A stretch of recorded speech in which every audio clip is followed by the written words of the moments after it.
kuri channel yacu, aho duherukana tufite umutumirwa aho yatuganirizaga ku buryo ikinyarwanda, ururimi rw'ikinyarwanda rugiye rufite bimwe na bimwe biri kugenda byangirika muri urwo rurimi, aho yageragezaga gushyira ku murongo akosora ibitari bimeze neza muri urwo rurimi. Tuguhaye ikaze rero nawe umutumirwa wacu muri aya masaha y'ikigoroba, aho tugira ngo utwibwire wibwire n'abadukurikiye, ubwo ndakomeza nyuma umaze kutwibwira n'ikikugenza, niba ari ibisanzwe ugaruye cyangwa se niba hari agashya tuzaniye, tubwire muri make unibwire abadukurikiye. Murakoze cyane muhaye ijambo muri studio. Uyu mwanya rero muri kumwe n'ubundi na Mwiseneza Innocent, muzi ko nk'inararibonye mu kinyarwanda, aho nafashe umwanzuro wo kujya ntanga ibiganiro mu buryo bwo gukosora ikinyarwanda nyuma yo gusuzuma neza nkabona amakosa akorwa n'abantu batandukanye, ari abato ari abakuru, amakosa akabamo. Ikiganiro rero cyanjye cyitwa Twiyungure Ikinyarwanda dukosora amakosa ajyanye n'imyandikire ndetse n'imivugirwe. Uyu munsi rero kuri iki kiganiro cy'uyu munsi hari isomo rigufiya ry'amagambo make nateguye, nagiye mbona afite ibibazo. Muri rusange reka duhere nko ku mivugirwe y'igihekane nta.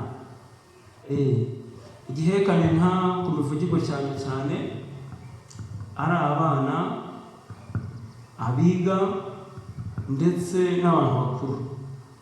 Ntashidikanya ko n'abarimu b'ikinyarwanda muri iyi minsi batabyitaho, kubera ko sinumva ko bazi neza agaciro no kurinda ubusugire bw'ururimi rwacu rw'ikinyarwanda, nk'uko tuzi ko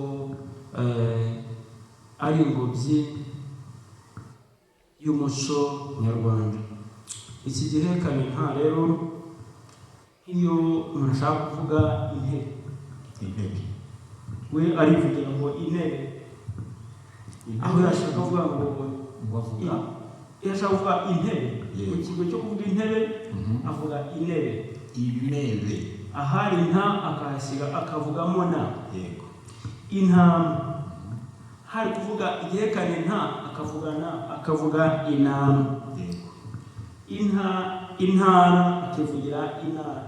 Ibaze kugira ngo umuntu ari imbere y'abandi aravuze ngo intara y'amajyepfo, intara y'amajyaruguru, ukumva nkatwe twakenetse ururimi rw'ikinyarwanda kandi tugomba kurusigasira, ukumva ko ari ikibazo.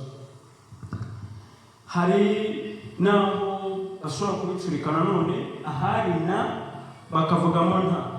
Ariko wenda tukiri kuri nta ari abanyarwanda yavuze, mbese duse naho dukoresheje ya mvugo bavuga ngo ntibavuga bavuga.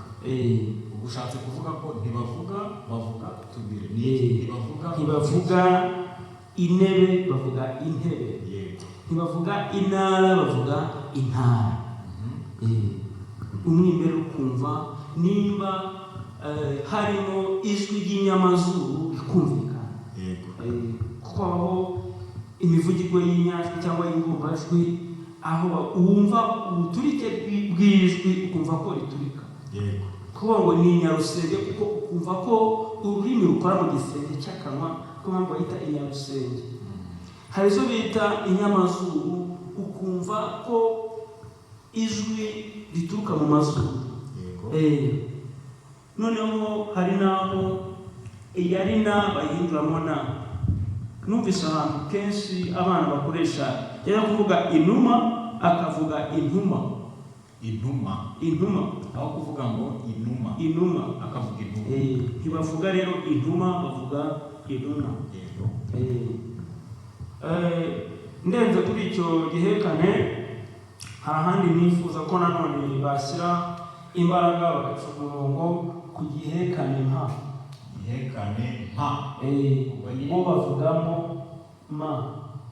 urugero aho twavuga impara ko bivugira impara muri cya gihekane cyangwa na pa bavuga mpa, bo bavuga ma, bavuga ma kandi bavuga mpa. Urugero mu ijambo impara bo bavuga imara, muvuga impindu bikivugira impindu. Impuha ngo imuha, ngo twumvise ibintu ngo by'imuha, twumva ko rero nkanjye numva birinda ahantu, nkumva ko nagombye kubishyira ahantu abantu bashobora